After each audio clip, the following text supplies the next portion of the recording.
Ito tayo ng ating pananghalian. Ito yung ating tilapia.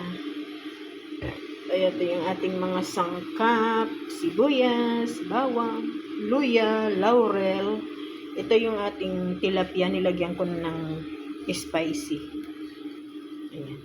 Tapos lalagyan natin siya ng tamarind. Yan yung ating tamarin na ilalagay. Gigisa na natin yung ating tilapia. Ito yung tanghalian namin ngayon. Hindi ako naglagay ng kamatis dyan. Yan lang ang ating ano. Yan. Unahin na natin yung ating luya. Luya. Ang hirap magawa ng big luya.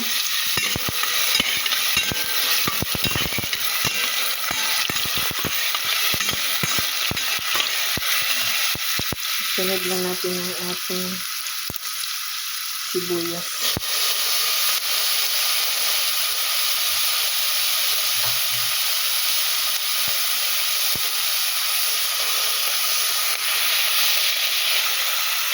Sunod lang natin yung ating bawang.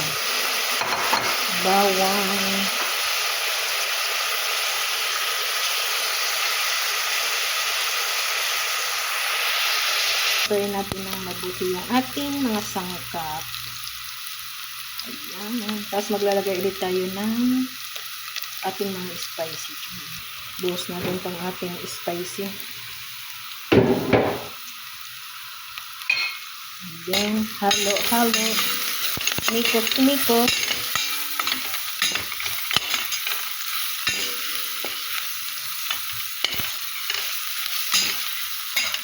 And lagay na natin yung ating isda. Hindi natin yung ating isda.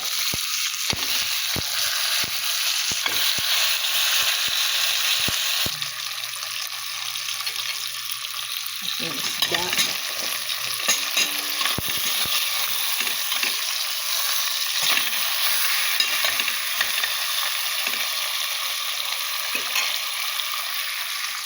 Nahulog na natin itong ating tamarin.